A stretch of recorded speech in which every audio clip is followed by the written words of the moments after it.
ছয় জেলায় সড়ক দুর্ঘটনায় প্রাণ গেছে ৮ জনের, আহত হয়েছেন বেশ কয়েকজন। সকালে গাইবান্ধার পলাশবাড়িতে কাজী লাইন পরিবহনের একটি বাস নিয়ন্ত্রণ হারিয়ে সিমেন্ট বোঝাই ট্রাকের পেছনে ধাক্কা দেয়। এতে ঘটনাস্থলেই মারা যান বাসের হেলপার ও এক যাত্রী। আহত ১০ জনকে উদ্ধার করে নেওয়া হয় হাসপাতালে। মানিকগঞ্জে সিংগাইর হেমায়েতপুর আঞ্চলিক সড়কের গোড়াদিয়া এলাকায় মাইক্রোবাস ও মোটরসাইকেলের মুখোমুখি সংঘর্ষে নিহত হয়েছেন ২ শিক্ষার্থী। পুলিশ জানায়, আশুলিয়া থেকে মোটরসাইকেলে ১২ থেকে ১৫ জনের দল খেজুরের রস পান করতে সিংগাইর যায়। ফেরার পথে ঘটে এই দুর্ঘটনা। এছাড়া শরীয়তপুর, পটুয়াখালী, নাটোর ও ময়মনসিংহের সড়ক দুর্ঘটনায় প্রাণ গেছে আরও ৪ জনের।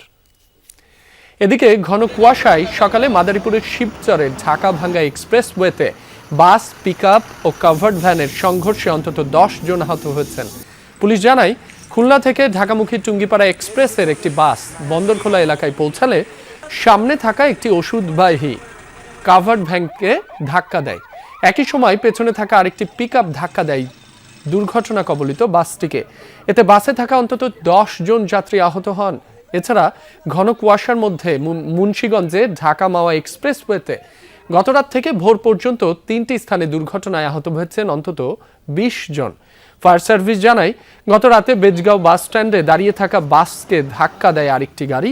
রাত ১টায় ছনবাড়ি ব্রিজের ওপর দাঁড়িয়ে থাকা ট্রাকে পেছন থেকে বাস ধাক্কা দেয়। এদিকে ভোরে দোগাছিতে ট্রাকের পেছনে ধাক্কা দেয় একটি কাভার্ড ভ্যান। ঘন কুয়াশার কারণে পৃথক ৩টি স্থানে ঢাকা মাওয়া এক্সপ্রেসওয়েতে ৩টি পৃথক দুর্ঘটনা ঘটে। দুর্ঘটনায় বেশ কয়েকজন আহত হয়।